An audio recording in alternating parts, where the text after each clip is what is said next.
Hi, during this video I'll be showing you the different ways to use hyperlinks within PowerPoint. First, we start with hyperlinking to a website. As you can see here, the first bullet point is already hyperlinked to Google, and if you hover over it, it will show you the exact destination. As you can see, it will take you to google.com. How do we do this? First, we highlight the text that we want to hyperlink, and then you can either do it through here, through link, or by right-clicking, and then you can find link here. Or the third way is by going to insert, and then link.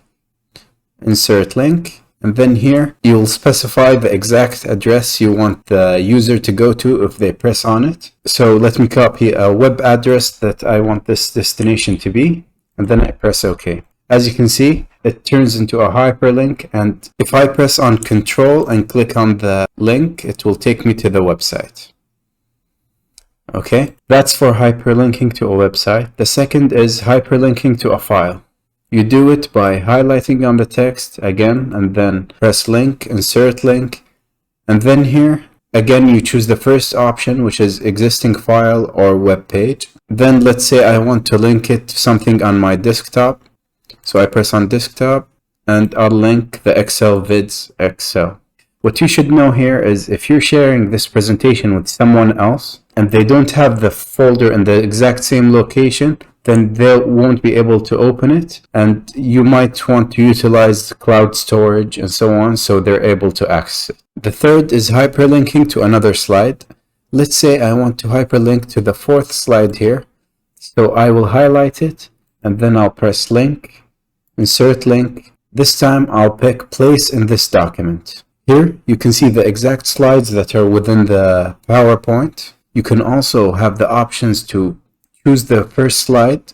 Let's say if you want to have an option to always go back to the first slide, so you put a home icon here or whatever you want. Or if you want to go to the last slide to end the presentation, the next slide, instead of clicking through, we'll use icons and the previous slide. Later on, I'll show you an example of the next slide. But for now, as I said, I want to go to slide 4. So I'll pick it and then press OK. Now, as you can see, if I press Control and press on it, it will take me directly to slide 4. And as I said, if I want to go to a specific image or an arrow icon or whatever, then I'll just put it in my slide and then I'll right click, press on link, and now here I said I want to go to the previous slide if I press on this. So now if the presentation is active,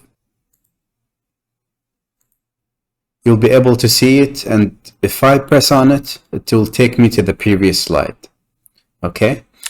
Another option is hyperlinking to an email address, and here you can do it in two ways. Okay. So the first is by highlighting the text and then pressing link, insert link. Here we'll pick the last option, or in the email address section, you put mail to, and now you add your address,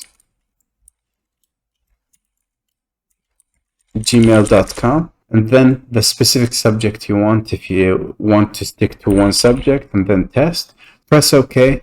And now if you press Control and press on it, it will open an email that you can send with the specific subject. Another is by simply just write your email within the slide, and it will automatically hyperlink to the email address. As you can see, it hyperlinked it and added the mail to the email address.